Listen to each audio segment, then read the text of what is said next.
If you enjoy this content, please take a moment to rate and review it. Your feedback will greatly impact our ability to reach more people. Thank you. All right, Vic, how's it going? It's going well. I don't know. I feel like we're through the election. We're seeing all the aftermath now, but I don't know. I feel pretty good about things. Yeah, definitely have that back half of Q4 feeling starting to settle in, you know? Yeah, I'm trying to push through and get some stuff done before December really makes it hard. But yeah, it's starting to get into holiday season almost. Yeah, I feel like I'm pretty much just starting to prepare for January at this point. Yeah. Like, I mean, I'm getting things done and we're going to kick some things off. You know, we're talking about getting our newsletter off the ground in December and some little things like that. But for the most part, I feel like I'm trying to get 2 deals done before then. But I already know what they are and have the terms, and I think I just got to get it across the finish line. So hopefully, good luck with that. We have a lot to talk about. Oh, maybe before we start, did you enjoy the GNVCA panel? Yeah, I thought it was great. I think it's good for Nashville that we're convening all the venture capitalists or the venture capital community and sharing policy things. It was well done. Yeah, I think it's good. It feels like a sign of maturity that our venture capital community is now not just, you know, meeting at the Bellmead Country Club, no offense, but like, you know, it's kind of out in the open and it's diverse and it's multiple industries and it's people new to town and, you know, saw Chris from Edison Partners there and, you know, it's just kind of like not a real thing. And I didn't know everyone there, which is healthy. Yeah. I met some new people, which is great. Yeah, exactly. Yeah. So it's nice to see the development of everything. But yes, we are in week 2 post-Trump victory and the appointments are coming in fast and furious and all sorts of things are moving around. So let's go ahead and start the process. Let's dig in.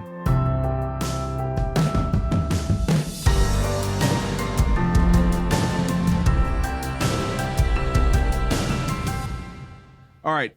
Inflation came in at 2.6%. Not really that surprising in terms of a slight bump, and also not likely to derail the plans for another cut in December. Small cut. Yeah, I think that's right. This was pretty widely expected. It's a slight uptick, maybe 30, 40 basis points from last month. But I think everyone was expecting something similar.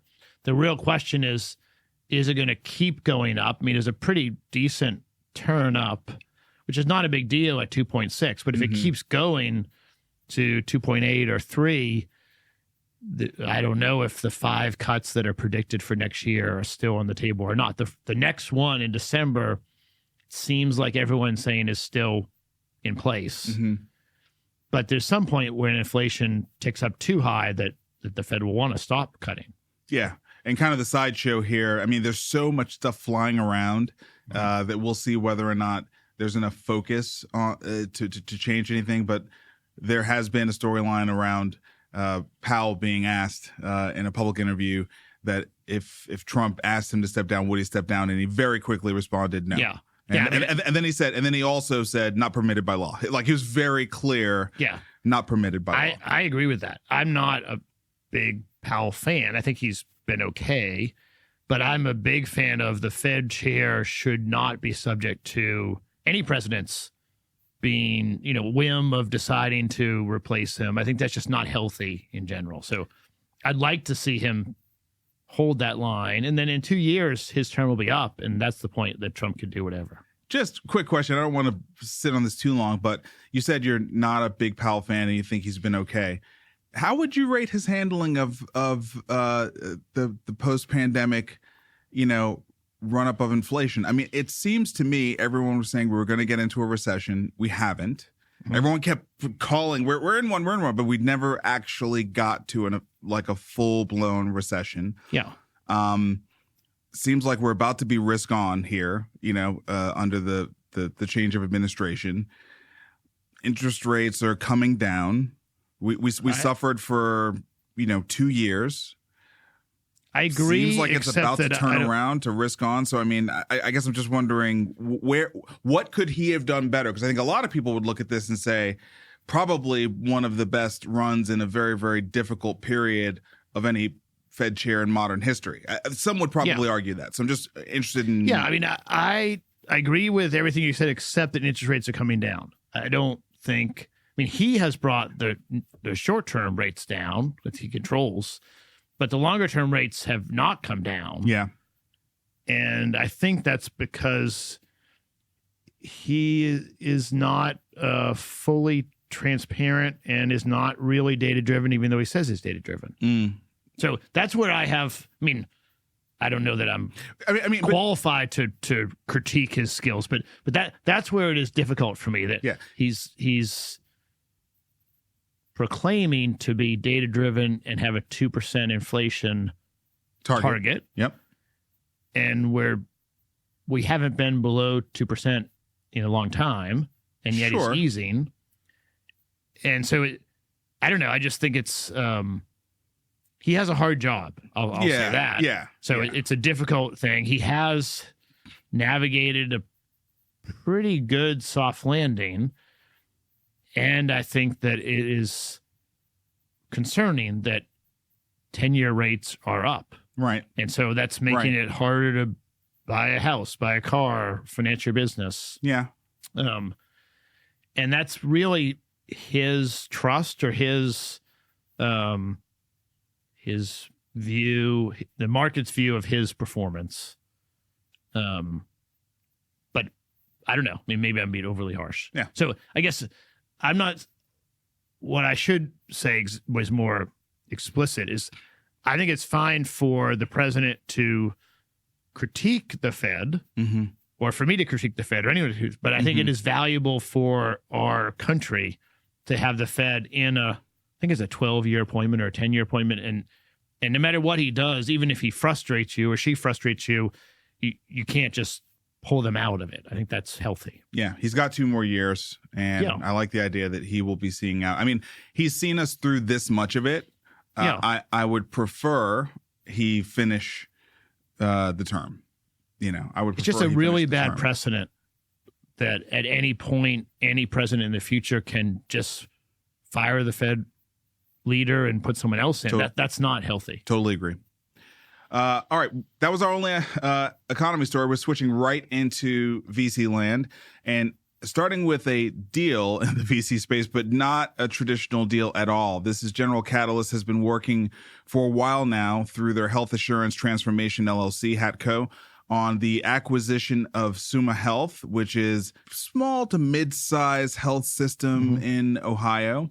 And there were questions around whether or not it was going to happen. There was scrutiny from the AG, but they've signed the definitive agreement. Yeah. Yeah, I think it's great to see it progressing forward. Hopefully it'll get closed. I think we've covered this before. The reason General Catalyst wanted to do this is to have enough control to be able to try out all the things that they think could make a payvider health system with the health system and the insurance side much more effective, efficient, deliver better care at lower cost. And so I think it's great to see what they can do. Whether they are really successful or run into hurdles, it doesn't really matter. I think we'll all learn from watching it. I mean, they have a multi-billion-dollar health system. They've got a very successful, experienced health system CEO. Right. And they've got a boatload of technology that they've been investing in. Yeah. So this is a sort of a net new experiment. We've never seen those 3 things combined to see what happens when you've got all of those things together. So it's going to be pretty interesting. I can't think of her name, but I heard at the Aspen Health Leaders thing, the General Catalyst woman spoke. And she was saying it really was the pace of bringing new innovations, bringing change to market that they wanted to accelerate, which I'm totally in favor agree of. with that. Great. Yeah. Totally agree with that.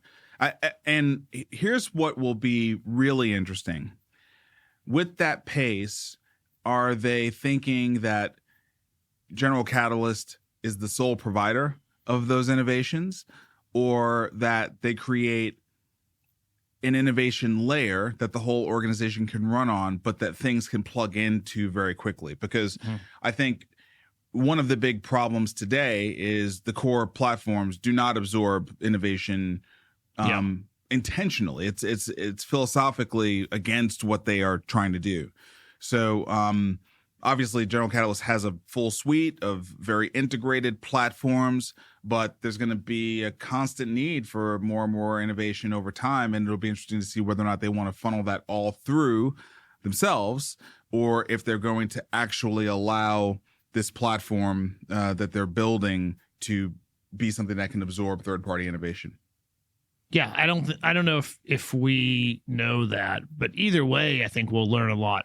Even if they keep it only General Catalyst tools, which hopefully they won't, I think we'll still learn what works and what doesn't work. Even if there might be multiple tools that could do that function, you're right. I think health systems are not designed for significant and fast, like iterative innovation, trying things. And I think General Catalyst is going to change that. Yep.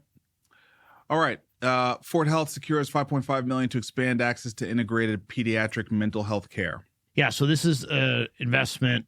The company's in New York, and I think it's sort of another in the same vein of sort of integrating holistic care for patients. I mean, mental health is comorbid with many, many other diseases, and so integrating it into the pediatric clinic, I think is really valuable.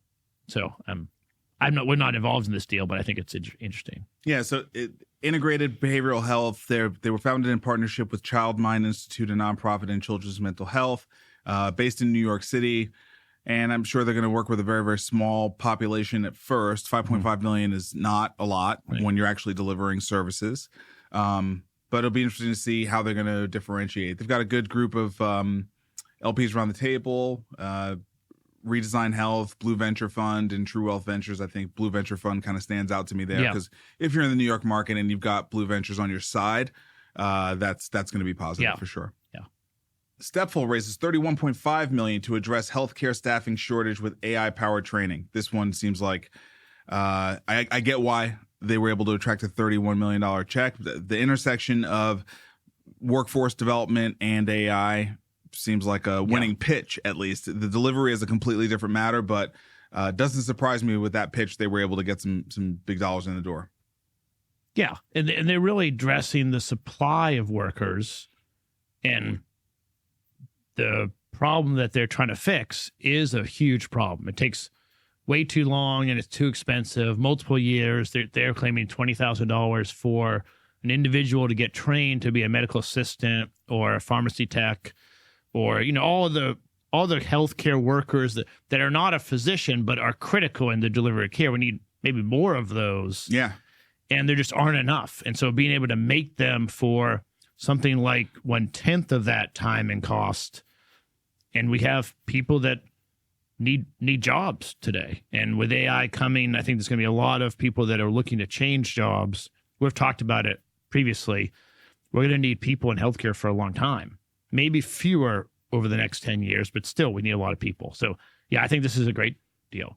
Yeah, I mean, workforce development for health systems in particular it's one of the few industries where we've seen over the last 10 years, large health systems have gotten in the education business, like full on buying or building nursing schools, going into partnerships to set up new med schools specifically so they can have their own dedicated pipeline that learns things their way.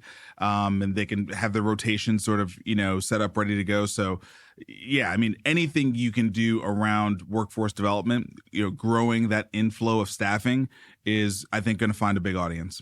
Yeah, that's right. All right. Probably the biggest story of the week as it pertains to VC is Forward Health. This was a big money raiser. They brought in $400 million with their concept of CarePods, which were autonomous doctor's offices, or standalone, where you walk in and it's you and a bunch of telehealth and a bunch of mechanics going on inside of that pod. They have shut down, abruptly shut down, actually. And, it's obviously high profile because the design was sleek. It feels like one of those, like, hey, we're going to bring healthcare into the future plays. Quite frankly, I'm actually surprised they were only able to get to $400 million, considering some of the deals that raised billions over the last 5 years. But $400 million is where they stop. Yeah, I mean, it didn't work. It didn't work.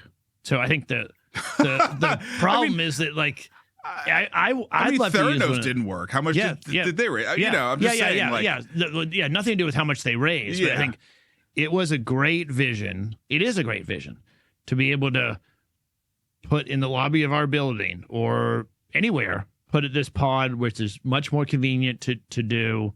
And then through telemedicine, you have a doctor or another specialist that you can interact with. Where it, I think, struggled is sort of just how all the robotics and everything in the pod, it's a lot to get to work properly. And the human body, well, it is quite similar. I mean, my body is different than yours. If you're elderly or you're a pediatric patient, I mean, there's just lots of different type people. And so I think it was maybe ahead of its time. I know some of the angel investors that are in this, and I mean, as recent as like a month ago, they were super excited about the growth. I mean, they raised $100 million less than a year ago. Yeah. But they shut down in the last 48 hours. The founder used to be the CEO for he headed up special projects for the CEO of Google Alphabet. Yeah. Founded Sidewalk Labs. So, I think had an incredible name, an incredible network, raised money in the Series D from Founders Fund, Khosla Ventures, SoftBank, Mark Benioff, The Weeknd. I mean, so clearly kind of a A-list kind of person who was able to get access to those kind of investors. But yeah, healthcare's hard. And I mean, I would love to be able to go into a pod and have it work, but if you can't reliably draw blood and do the lab work, then you have to go to another place and get the blood drawn. So yes, healthcare's hard. Healthcare's hard. Yeah. And one of the things I guess was in the Business Insider article, they were talking about how I guess the blood test didn't work and maybe someone got stuck in the pod a couple times or something. Yeah. I mean, the information interviewed, I think it was like 20. We'll link to the several former employees they found, and it was anonymous. I mean, they didn't disclose who, so they would share. But yeah, it says patients kept getting trapped in the pods, which implies maybe more than once. But even one time, if you can't get out of the pod, that's not going to be good on social media posts. Yeah, so. That's right. All right, private equity gears up for deals to take off. I forwarded you this morning a report from Bank of America, their securities department, talking about how they view the landscape being very favorable for M&A deals. This is Wall Street Journal Pro Private Equity posting basically the same thing. Everyone seems to anticipate under a Trump administration lowered regulatory burden and pressure on M&A, and so everyone's getting excited for deal time again. Yeah, I mean, Trump is a deal guy. Literally. So, I mean, literally is a deal guy. And one of the people on CNBC, I can't remember who it was, but said that, the office of the president is pretty powerful. And what the president measures and maps and tracks often is impacted. Yeah. And Trump is going to look at Wall Street and financial markets, and he wants deals to happen. So I think it's very likely that there'll be much more friendly private equity and M&A market, which I think will be healthy. Sort of a pendulum. I think the last administration maybe took the restriction a little bit too far and will swing back. Maybe they go a little bit too far the other direction. But it's just, I think one of the good things about our country is you have the two parties and they self-correct. Yep. And maybe they also go a little too far, but we're about to move into the pendulum swinging towards the deal-making side. Yeah. Brian Valencia, who's the partner at Calvin Fergetti, yesterday on the tax on the panel GMVCA, the GMVCA panel covering all the tax stuff. He was talking about the corporate tax rate maybe dropping from 21% to 20%. Basically, capital gains unlikely. Maybe it ends up getting a little scrutiny, but probably unlikely that there's any real issues there. Potentially some issues around capital carried interest. So that possibly can end up being a little bit of a football that gets played with. But generally speaking, all signs point to the SBIC thing is or yes, am I saying that right? Whatever, the small business tax credit. Oh yeah. Qualified small business. Yes. Yeah. Right. Yeah. So everything seems to be in place for an accelerated, deal environment. Yeah. I mean, it's going to depend on who is the head of the FTC. Mm-hmm. But either way, I think it'll be better. As Trump readies a reset of antitrust policy, look to these sectors for deals. So there's a focus on M&A that could happen in tech and in healthcare. Those have been areas of scrutiny previously from the FTC. So, I'm kind of confused. I hear a lot of people saying Lena Khan is going to make it because J.D. Vance really likes her and she's got a couple of other, and I get that part, but the track record of who she's targeted does not jive with that for me. I mean, is she just going to do a bow face on everything she did? She's not going to make it. It just doesn't make sense to me. I think what I have, I don't know J.D. Vance, but I've read stuff by him. He is very critical of big tech like Google using its monopoly power to harm consumers, harm customers. So I think there still will be a lot of scrutiny on, is tech providing sufficient value to its customers as opposed to using its monopoly power to take, unfair advantage of customers. Yeah. The Republicans will, I think, take the view that a merger or acquisition should not be allowed if it's going to impair competition and make the customers less well off. Where I think there's a difference is the Lena Khan and the Democratic side were more interested in not allowing companies to grow too big because they might cause harm in the future. And I think the difference is going to be that might's going to be not considered anymore. Like, you either are going to cause harm to consumers right now with this transaction, or it's not really to be considered in the preventing M&A. So I think J.D. Vance is in favor of breaking up Google. But who he picks or who Trump picks, I do not think Lena Khan is going to make it. But I don't think it's going to be as friendly to just every transaction as maybe Wall Street expects it to be. Well, I think Google in particular, we're not talking about all of big tech, right? I mean, I think probably Google and Meta, the two that are being bandied around. Well, I think Google's number one. Yeah. We did see recently Mark Zuckerberg sort of, posted that letter where he was saying, hey, this happened, during the last election, and I was, asked to do this, that, and the third. Yeah. So he kind of was playing that side of the fence to kind of say, hey, listen, I understand if this goes down, you're going to target me and I'm going to come out and come clean on this stuff. Jeff Bezos held the Washington Post up from making any particular endorsement, and then as soon as Trump was elected, gave him a glowing sort of congratulations. Yeah. So I think Bezos probably has already had some communication with the Trump family and is probably protecting Amazon because the last time, and I think Bezos wanted his prime election coverage to not be taken over by the Washington Post. Well, I think the bigger issue is Amazon Web Services and the number of deals they do with the government, which is 30% of GDP spending. Forget his Prime special. I think he's worried about AWS and government spending. Yeah, and he wants to. I think Google is in real trouble because the Trump administration is going to have them in their crosshairs. They're so mad about YouTube. Yeah. They're so mad about Google search results and how they feel like all that stuff is censorship. I think there's going to be a lot of scrutiny directly on them.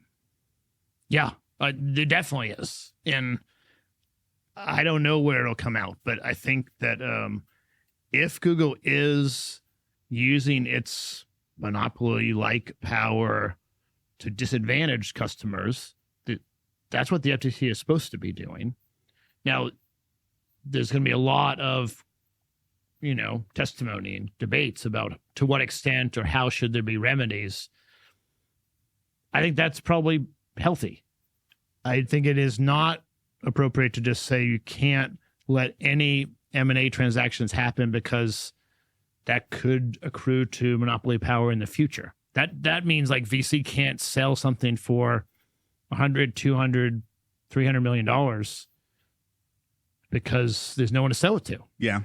I think VC has sufficiently implanted itself in the Trump administration to where anything at the FTC that continues to clog up VC deals is not going to be permitted.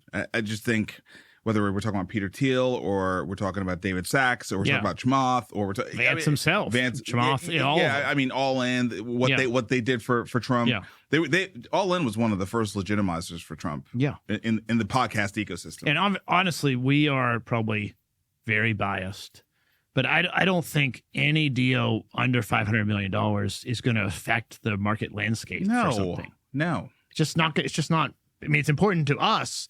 It's important to the VC business to exist, but I just don't think it affects things like that. Yeah. All right. Let's carry on. Big one. Trump selects RFK Jr. to lead HHS. So this happened like an hour ago. I mean, wow. Yeah. So this will drop on Saturday. We're recording Thursday. It just occurred. HHS is a huge position, and it's top dog. It's got to be exactly what Robert Kennedy Jr. wanted. It seems masterful what he's pulled off here. Yeah. Yeah, we were talking before the show. I think it's worth repeating. If he had not dropped out of the race, it's pretty clear he would have lost. I think that's why he dropped out. Yeah, but he would have pulled real votes. But he would have pulled votes, and it would have been much closer for Trump. I think Robert Kennedy pulled a bunch of disenfranchised Democratic voters to either not vote at all or vote for Trump. And he's getting to make the change that the entire reason he ran was to make these changes. And so, yes, masterful by him and by Trump, honestly, to be willing to be open to it. The question is, what's he going to do? How's he going to use it? Well, HHS is the top dog. It oversees all of the public health agencies, to include NIH, CDC, FDA, CMS. I mean, it's everything. It's everything. It seems like he's ARPA H is under. I mean, like everything, health, food, public health related. And I have been trying to figure out what Robert Kennedy is going to focus on. Seems like he's really targeting food and the ingredients into food, and then also kind of how NIH and CDC and the scientific administrations do the work they do, and trying to pull out conflicts of interest. Those seem like okay things to focus on. But there's a lot of health policy that he could easily swing into. Yeah.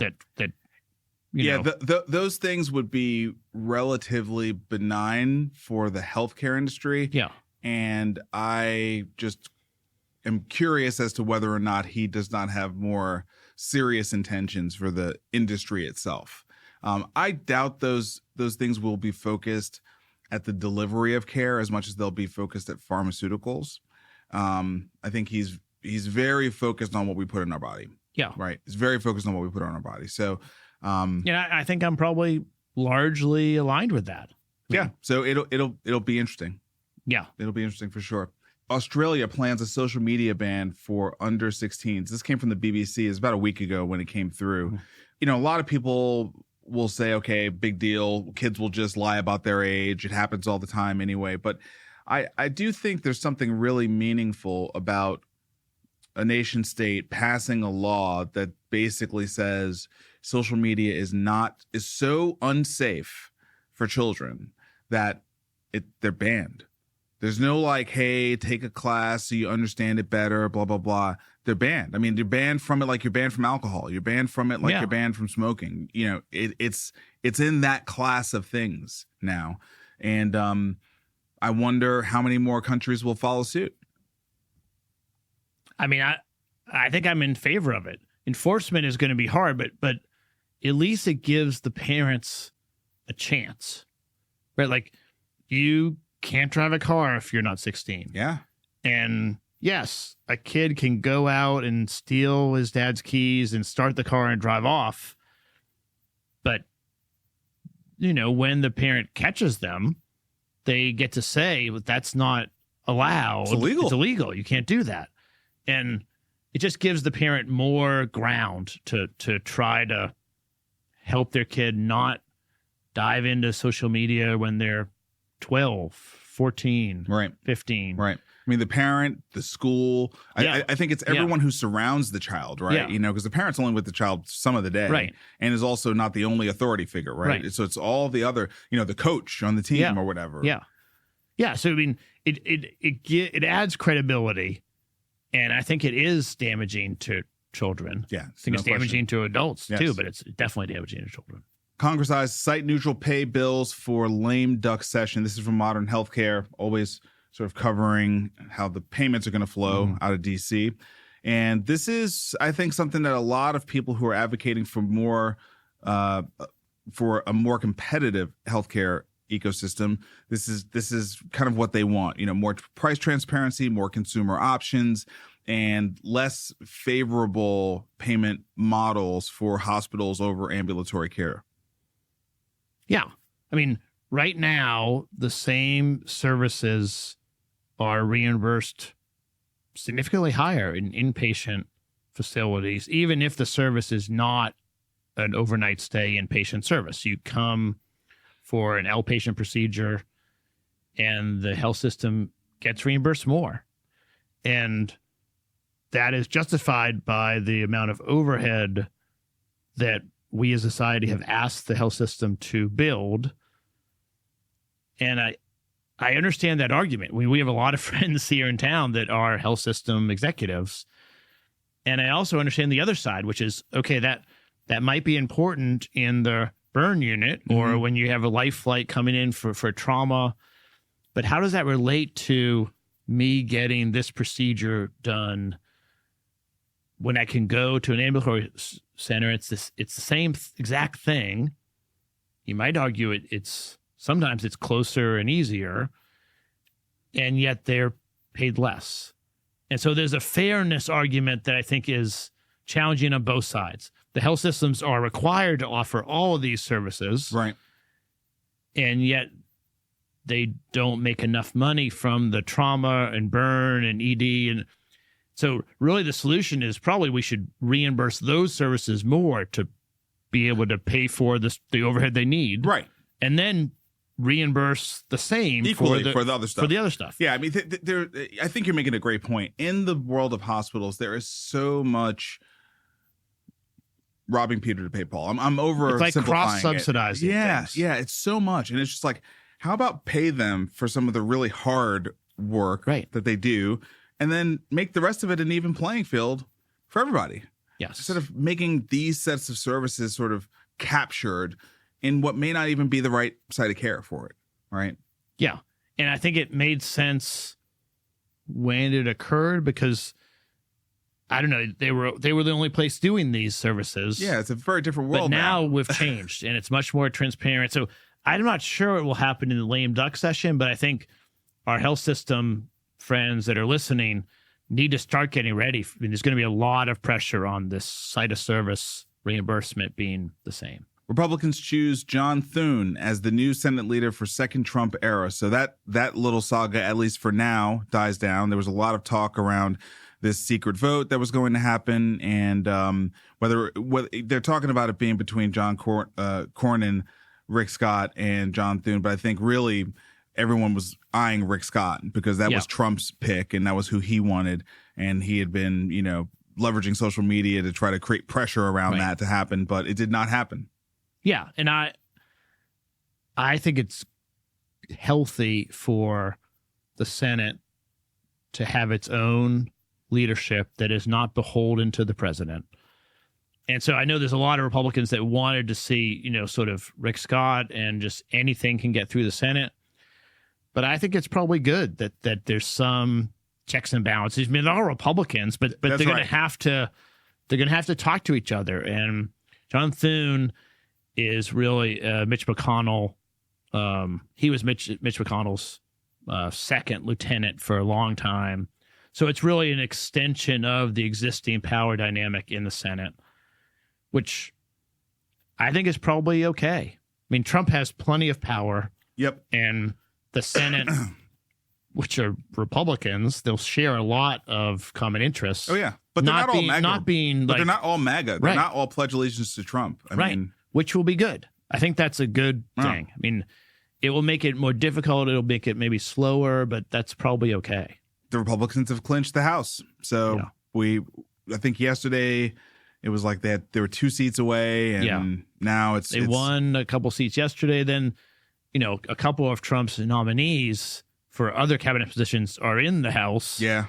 And so they're going to have to run elections there. Special elections, They're going to have a very small, they'll have a small majority in the House. Yeah.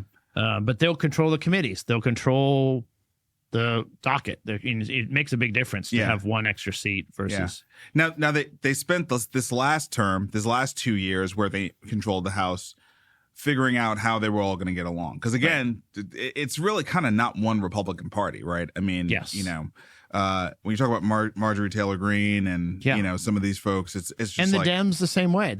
They're all, because we only have a 2-party system. Yeah. Each of them are like this. It's a spectrum. I don't know. It's a spectrum. Yeah. Right. Right. So, but I will say I do feel like they worked through a lot of it. Mike Johnson has at least been a steady hand, for back half of this year, and Trump is backing him, which I think will actually keep the loudest voices in House under control. So I would anticipate actually a much more orderly House for the next 2 years, and probably one that's very productive, advancing what Donald Trump wants. Yeah, I mean, I think we will know by end of March, because they need to extend Trump's tax cuts that expire.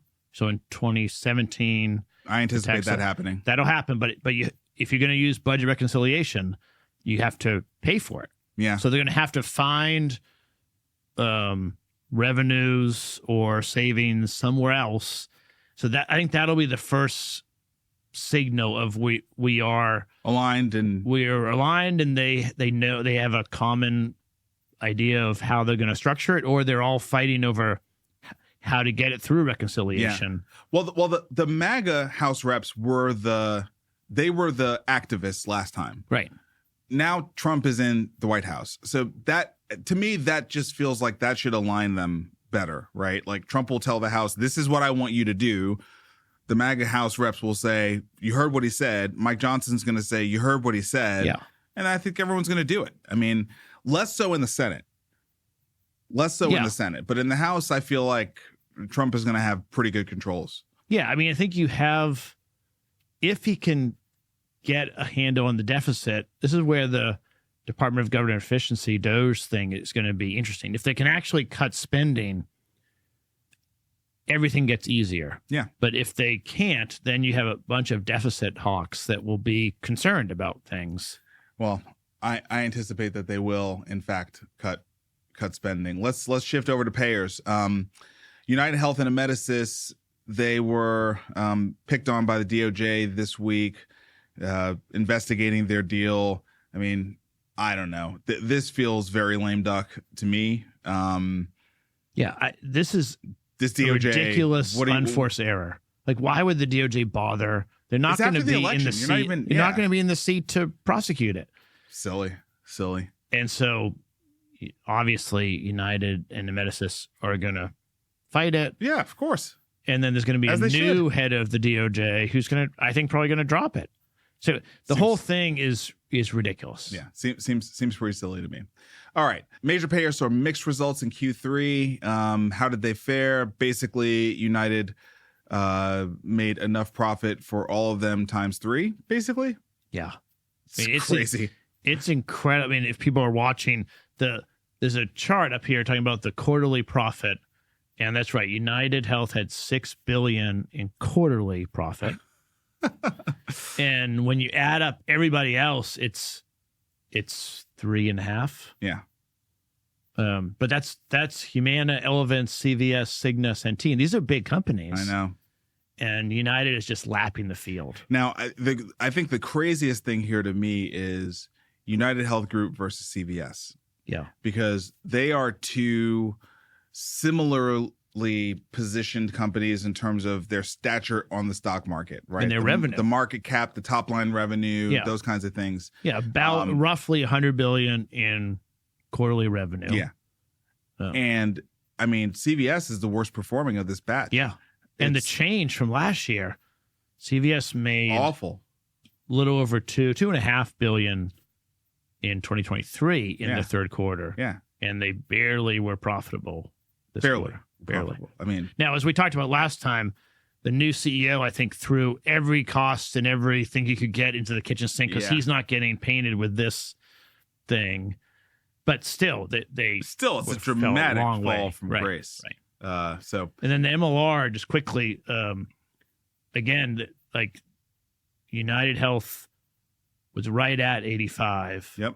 And Cigna, who does, as we've talked about before, it's mostly employers, was at 82. So everybody was up year over year on MLR. That's important to sort of say. Every payer was everybody was up, and pretty much everybody was up between 2 to 3 points. Yeah. CVS was up 10 points. Right. It's just like, of course, there's implosion going on over there. Like the math is not mathing. That's right. That does not work. All right. Onward. Oracle and Meharry Medical College collaborate on Innovation Hub Wellness Center in Nashville. Yeah. So this is good news. I actually heard about this. My buddy Ritesh Patel, who works at Finn Partners in their digital health, his background, he worked at Ogilvy Health. So he's done a lot of like really strategic stuff partnering with the healthcare industry. He tipped me off to this. He was like, hey, just want you to know this is going down. Sent it to me last week.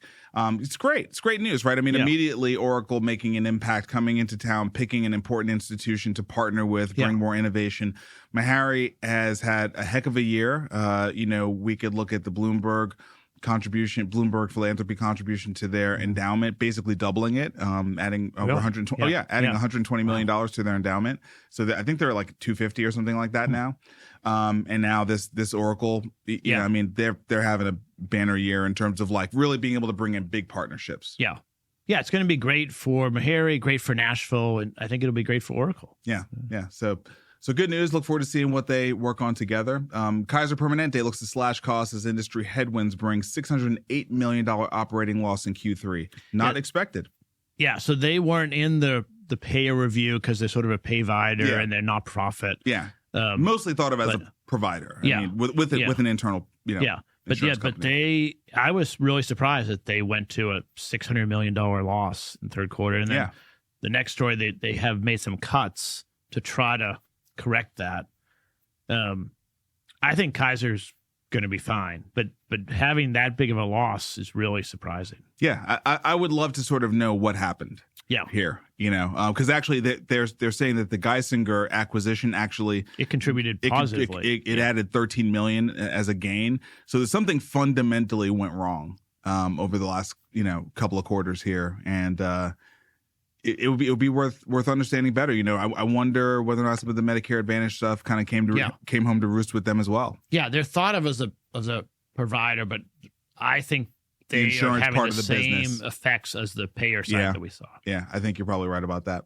Amazon One Medical rolls out telehealth treatment services in competition with Ro, Hims, and Hers. Yeah, I mean, a little bit surprised it took Amazon so long, honestly, but seems like something they can easily move into and disrupt that space. Agree. Hair loss, ED.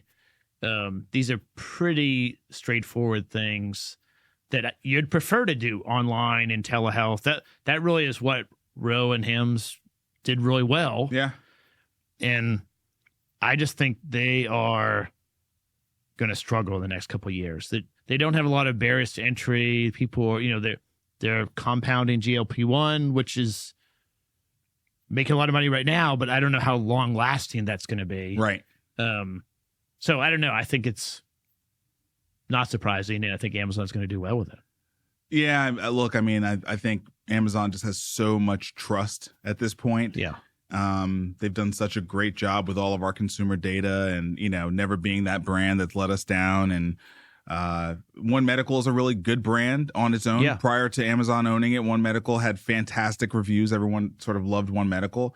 So it's a marriage of two great brands, very, very strong technology company. I expect the telehealth services to be highly competitive, likely to be as good, if not better, from a user experience to what Ro and Hims and Hers are delivering. So Amazon and Walmart and everyone tried to do kind of general primary care. Yeah. And that's pretty hard. That's hard. But this niche primary care where I have this one thing I need, I'm losing my hair, I'm going bald, and I need help. Right. They can solve that, and I think get a good gross margin and net profit there. Yeah. Cardinal Health inks 2 deals worth $3.9 billion to expand diabetes and GI businesses. So, yes, Cardinal Health is moving into building out specialty networks. Makes a lot of sense that, it's not sort of the payvider model, but there's a new integrated vertical model for manufacturing companies, right? Mm-hmm. To say, hey, we create all these things, we ship them out. Why don't we kind of control who we ship them out to? Right. Let's create a captive audience there. Yeah, I mean, it makes sense. It is similar to the payvider where they're expanding from distribution, which is low margin, huge volume, and they do a great job at that. Sure. But it's pretty competitive. Very competitive. So now they're moving into much more specialized things, higher margin, and much more sticky. It's hard to switch off that. Yeah. I think it's really smart. And also when you're moving into, some of these specialty spaces, you're not directly kind of competing with your big customers on the health system side as well. Yeah. So you're not angering people when you go into GI, for example, right? That's right. That's kind of fair space. So now it will be interesting for a lot of these independent physician groups that, specialty groups, bringing the Cardinal Health balance sheet behind what they're doing.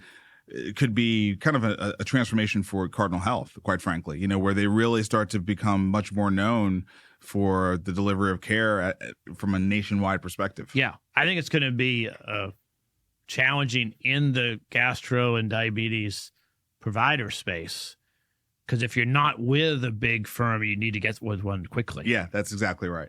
A little bit old, but Novo Nordisk had a great quarter with their Wegovy drug sales. Mm-hmm. They beat expectations year over year, 79%, gross up. So just, Wegovy. Yeah, all the GLP-1 derivatives continue to just crush the popularity, the demand, the sales. I don't know that they're going to be able to hold pricing, and it seems like there's a lot of competitive products coming into the market, but they're very popular and they are having success. People are losing weight. They're having derivative benefits too, like not drinking as much, not doing other things. Let me tell you something that I know. I know that in the diabetes space, they are now looking at not just looking at, they're doing this. They're starting to recommend subscribing GLP-1s in place of insulin. Really? Yes. Will you taper off insulin, or they just don't give you insulin? They're replacing it. Wow. I'm not going to tell you how I know that, but I know that. But it's a real world case. Yeah. So of a patient or I know of a patient where that is being recommended. And their blood sugar is stable and okay? Yes, stable. Yeah. I think what has happened is that this person has been progressing well. And so it's like, well, instead of insulin every day, let's do this once a week. Yeah. I mean, that seems like a huge win for all around. I mean, I think patients, I think diabetic patients are going to really love that. But, what happens if GLP-1s start eating into insulin? Now insulin price has already become sort of much more generic, but it's just something to think about. GLP-1s are just eating so much. It's kind of like software eats the world. GLP-1s are eating the world, man. That's right. It's crazy.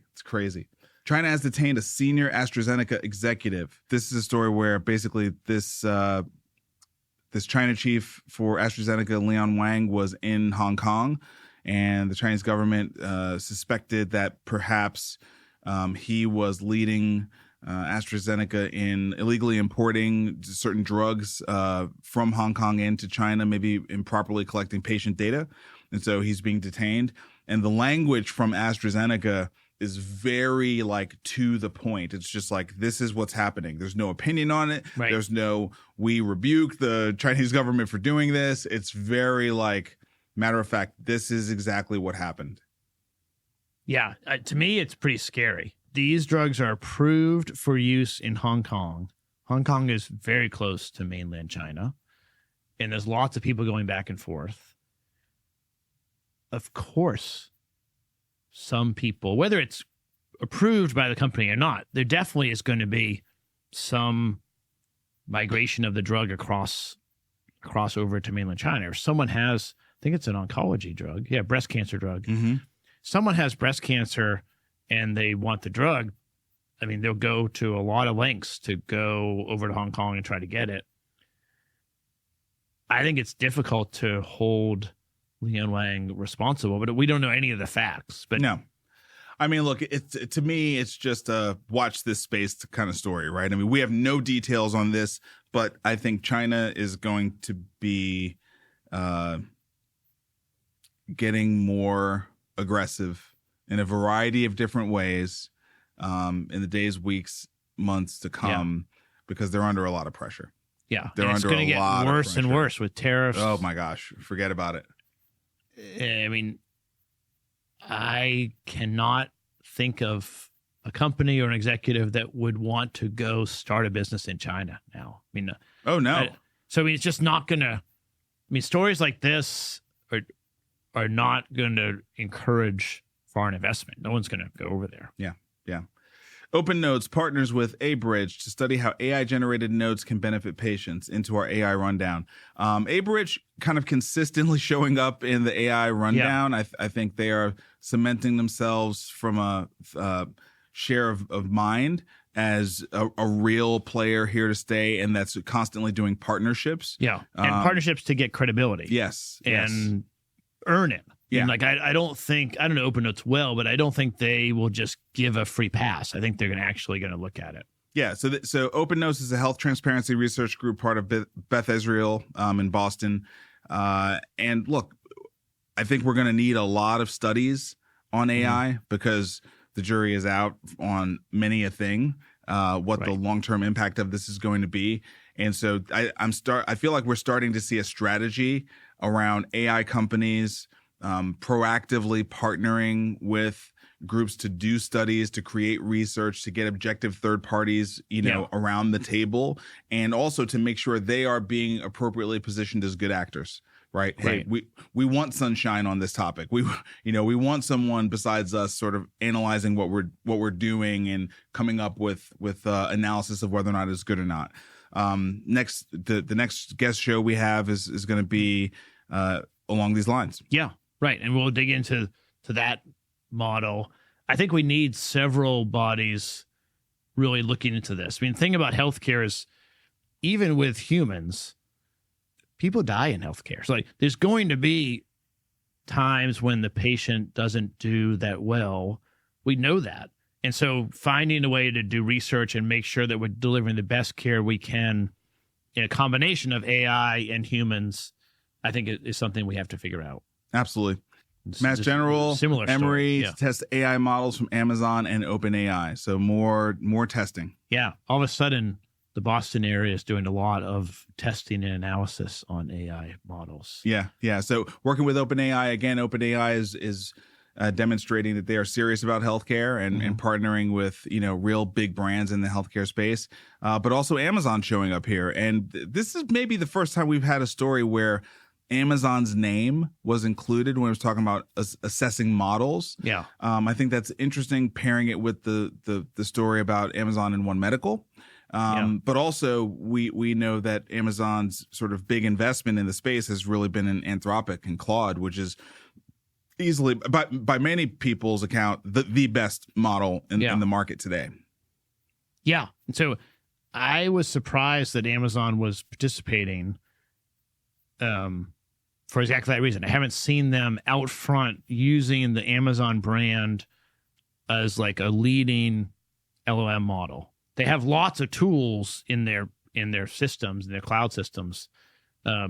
So either they're sort of partnering with Anthropic and there was some reason to put Amazon forward here, or they're trying to create a retail-facing brand, although I haven't seen it anywhere else yet. Mm-hmm.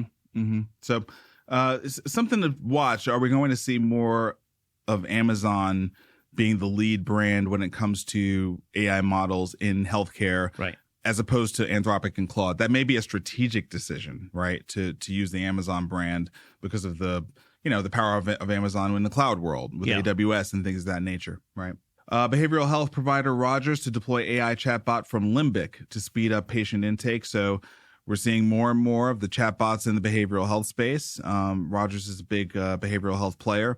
Limbic is an actual LLM-based chatbot, so not like Wobot, as far as we know. I don't know if Wobot has gotten off of just being pure sort of machine learning and predetermined outcomes and has moved to stochastic LLMs. But I mean, more chatbots in behavioral health. Yeah, that's right. And it looks like it came out of the UK. I didn't really know Limbic before this story.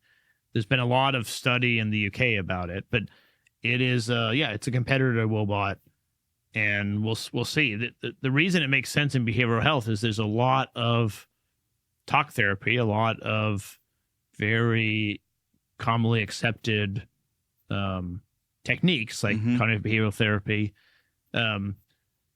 So it would be amenable to a chat interaction, but it also, it can hallucinate. So, and I don't mean hallucinate like it's going crazy, but it could just say things that aren't exactly on topic. And so we need to see, but I think we are going full speed ahead into using generative AI for clinical care with patients.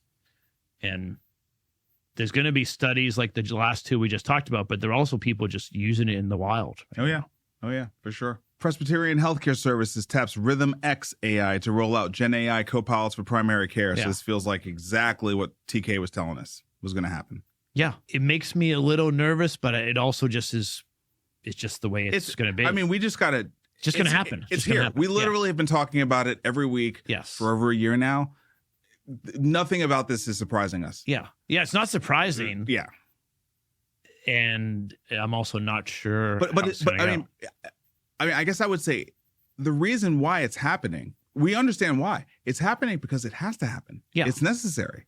And they're going to places where there's a shortage of clinicians. Yeah. Behavioral health and primary care. There are not enough humans to treat the patients we have. No, and the incentives are not set up in a way where we're going to have some major change in that trend. Yes. Not fast enough. We're not going to have a change in that trend fast enough. So we're going to have to move to AI. Yeah. That's just, everyone's going to have to get used to it. Yeah, I think that's right. All right, final story.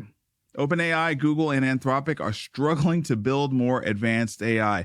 I feel like I hear stories on both sides of the spectrum of this argument every week. So I don't know what to believe. Sam Altman was saying we might get AGI next year. And then this story is saying a bunch of people are like, the scaling is not working as they hoped. They're not, and to me, I kind of feel like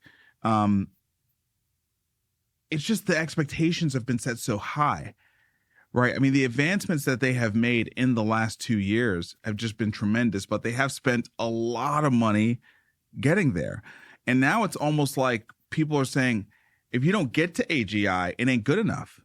I feel like they're looking at the amount of money invested, the revenue being generated, the proliferation of these tools versus the actual adoption of these tools, right? They're in every piece of software we have.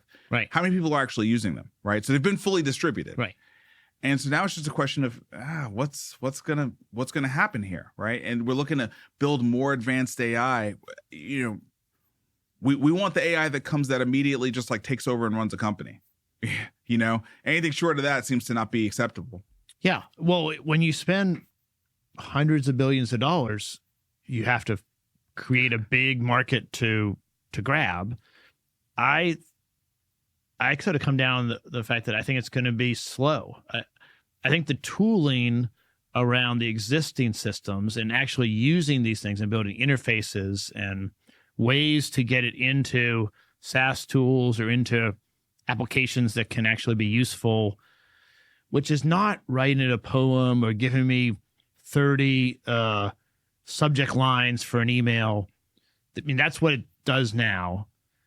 And it's really good at that. But it's difficult to get that into a business setting where I can really use it. I've worked on it a lot, and I have some use cases. But that's, I think, the frontier models are not that interesting to me. Like spending multiple billions of dollars to get another turn on reliability or complexity. They're good now. Llama's good now. They are plenty good. It's much more the tooling and the infrastructure and the interfaces and making it usable that I think is more interesting. I think 2025 is definitely going to be the year of software companies figuring out the right places to inject AI in their existing workflows to meaningfully make the user's experience more productive and more joyful. That's one thing. Yeah.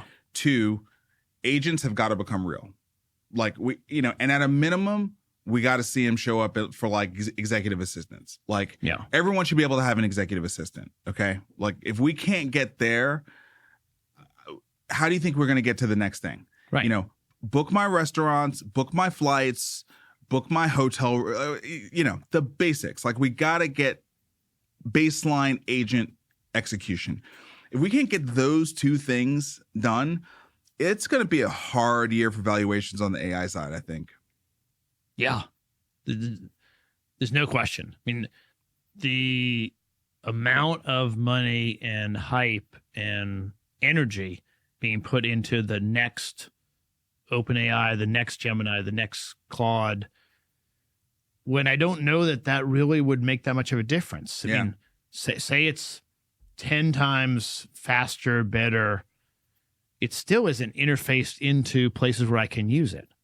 So, I think this story is probably right that the next versions are not getting the same like leap in performance that they got from GPT 3 to 4. Yeah. But I don't know that's the real challenge. The challenge is there's not a product or like a business model or just the chat interface not connected to anything. Yeah. It's not enough. I've long felt that the interface was far from ideal. Yeah. Like it's a great interface to experience what LLMs can do. Yeah, to test it for the first time. Right. But from a working perspective, it's not what I want to be using. It's got to be either in email or Slack or Teams or hitting APIs where I don't even have to mess with it. I actually can't believe AI is still not embedded in Slack in some way, shape, or form. Yeah. That to me is the most mind-boggling thing. I'm like, I'm in this thing every single day, and it still doesn't have any form of AI that or no one has made an AI plugin that makes sense for Slack. I'm like, why? Yeah. I mean, I have one, but you have to be a developer. I mean, it is hard. Yeah. It's not easy to do. We need a no code, just turn it on and it works. Yeah. And the one I have is not that. Yeah. And so I spent a weekend trying to get it to interact with Slack. And it does, but it breaks all that. I mean, it's my code is not super tight. And so it doesn't, if I don't put in the exact right thing into Slack, it doesn't work. Yeah. It's just not reliable. Yeah. Yeah. All right. Good rundown. Anything we left out?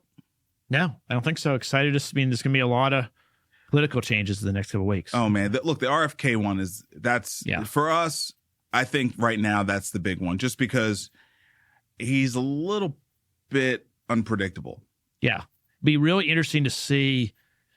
I mean, by the time people are listening to this, I think he will have said something. Yeah. And so what is he going to talk about as his key things he's focused on? Right. I think it's going to be outside of detailed CMS policy that we would care about. Right. More like ingredients for food or scientific research. And those are things that the general public will really resonate with. Yeah, they understand. It's easy to have a soundbite. Everyone understands it. Yeah. He showed something I saw that, like, this is what the McDonald's fries have in London. This is what they have in New York City.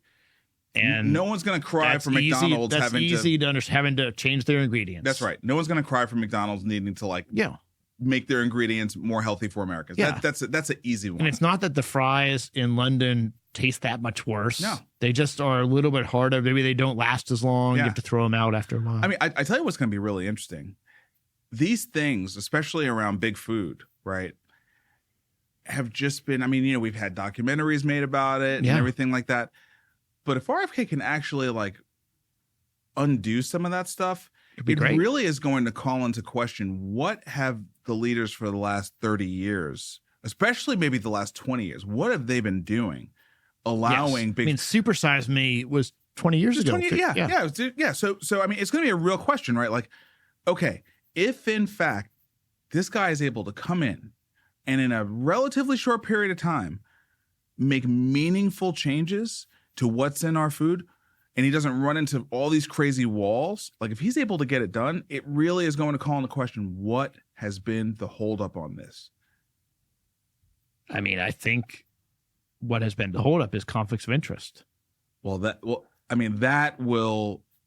be damning. I think that is going to very much change how we look back at the leadership we've had over the last 20 years. It's just, it's clearly one of the two big things that have been allowed to, you may say three, but I'm going to stick with two. The two big things that have been allowed to touch all of us have been the food supply and social media. These are kind of the two things that they're in all of our houses, in all of our hands. Yeah. In all of our bodies, at this point. Social media is in your mind, it's in your brain, right? Yeah. And if and who are they benefiting? This is what I'm saying. Only the companies, right? Only the companies. Right. They do not benefit the general public in any meaningful way. Yeah. So kind of a big deal if this administration is able to take on those two big forces and actually do something about it. Yeah. I read a book called Fiat Food, which is a crypto guy that wrote it, but it was the history of food for the last 200 years and incredibly well researched.